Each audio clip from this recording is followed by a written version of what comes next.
why you don't use AI for the pixel art assets. It will save you a lot of time so that you can focus more on the other things, and you could also use AI for music. Now this comment was in response to a video I made where I said making assets and level design takes a really long time. So not only is this entrepreneur-minded individual an absolute genius, I think we can step it up a notch further in the manufacturing of my game development. Today, I'm not only going to make a game with AI assets, but we're going to make an AI make an entire game to save me time. That's right. Today I'm going to take off my game designer hat and switch seats to the AI whisperer slave that I am, and just interpret what it wants me to do. Let's begin.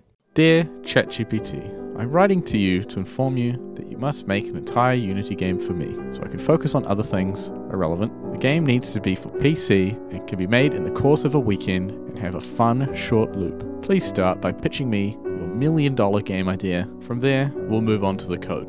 To which ChatGPT responded, Dear user, thank you for your faith in my game design prowess. Here's my pitch for a fun, short loop PC game that you can knock out over a weekend. Game title, Office Escape, The Cube Race. You play as a frustrated office worker trying to escape the confines of I've made an office game before, let's start again. Rogue Skipper, a roguelike sailing adventure where you are a small ship lost in a mysterious archipelago. Blah blah blah, 2D pixel art, pirate ships, naval combat, exploration, resource management, and a pretty big scope. You can read the full description here that I've put up on the screen because you're going to be totally not shocked at the end outcome. And then I told it to start, and I had to remind it that I am the middleman and it is the designer. So it threw me the script for movement and one for procedurally generating islands. To which I asked, what am I meant to do with these scripts? And then it gave me some instructions on setting up the objects, and it made this. Now, part of this project's challenge, I've decided I won't touch the scripts at all, just slightly proofread a bit, so I did not write a single line of code. I tried to have as minimal influence as possible, but I had to nudge it just a little occasionally. Just things like telling it to not spawn islands on the player, reminding it to create a camera follow script, removed the camera follow jitter, and when reiterating over the ship's movement script, it already forgot we made one before and made a new one with a different name, which it messed up again. And when it did stuff like this, I had to copy the code back into ChatGPT just to remind it what it had done. But once that was all done, it was time to implement combat mechanics and enemies, which is where things started to get a little more complicated and I had to get ChatGPT back in line more often. So it gave me some instructions to create enemy objects, which fell out of the map at first, and I had to ask it how it wanted to operate the ships. It eventually settled on enemies that just follow the player,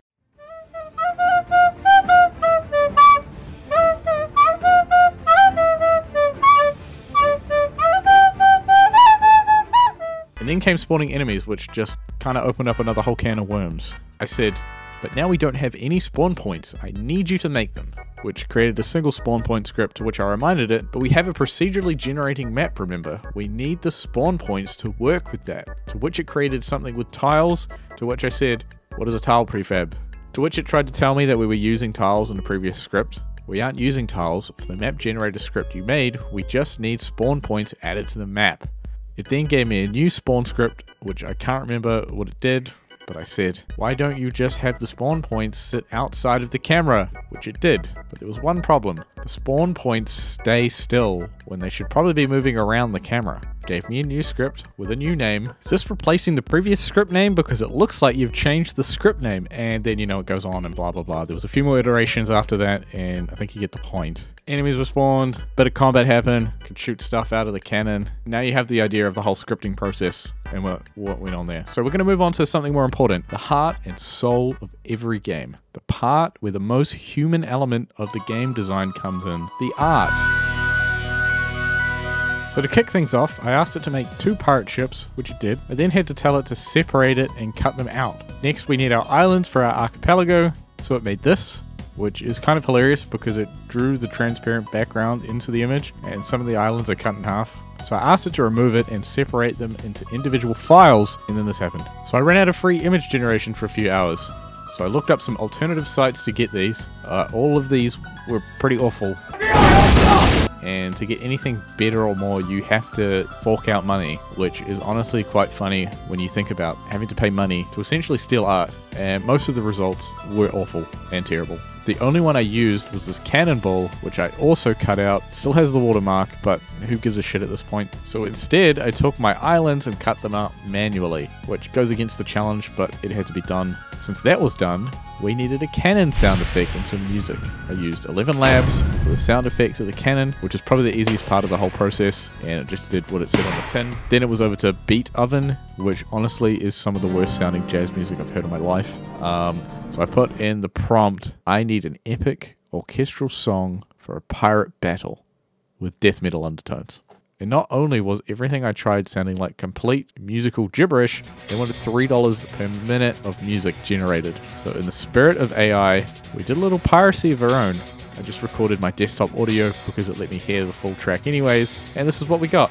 The next day, when my image generation was back, we could work on the final touches because I could not get a good background image from any of the other sites. After 2 attempts, I got this one. Then it took a few attempts to get the background scrolling, and that was it. I got bored. Okay, I think I've sort of proved the point here and spent 3 short evenings working on this. And honestly, I'm just over this. And I'm just going to drag and drop this game into the trash right where it belongs. Uh-oh.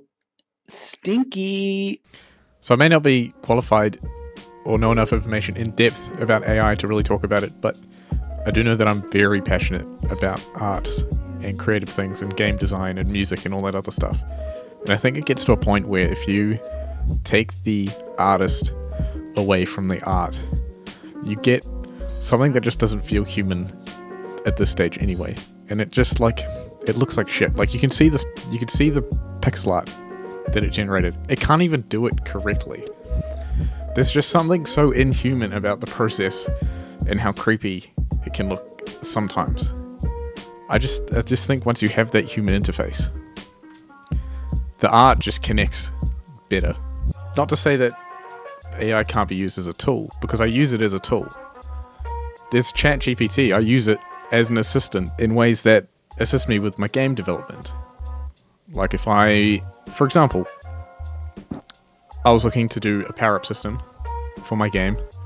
I was chatting to it, and it suggested you should use abstract classes. And I was like, what's abstract classes? And that's when I pretty much learned about it. It created me a small tutorial, and then I had a better understanding.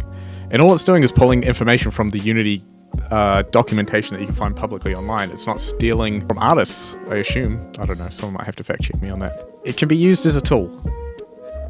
Like in my roguelike, I needed 30 pieces of food that would fit a medieval setting. Now I could have spent like an hour, 2 hours just googling random bits of food that might fit the setting, but it gave me a list and I read through it. I went, that's good enough. And then I went and I drew the pixel art for it. And even in stuff, even sometimes I might be guilty of memes. It's been used for memes and it's funny. You are Balenciaga, Harry. You wouldn't want a little ratatouille guy up there doing whatever? It's honestly insane that a rat would even be able to cook in the first place. Because you're not selling a product. There's a certain element of playing around with it that can be funny with that, I think. Or even, for example, even someone like Eminem using AI to recreate that Slim Shady voice he did in the 2000s. Like who's he stealing from? Himself? He's modeling it after himself. And he's creating something to fit the concept of an album. So there are ways that AI can be used as a tool.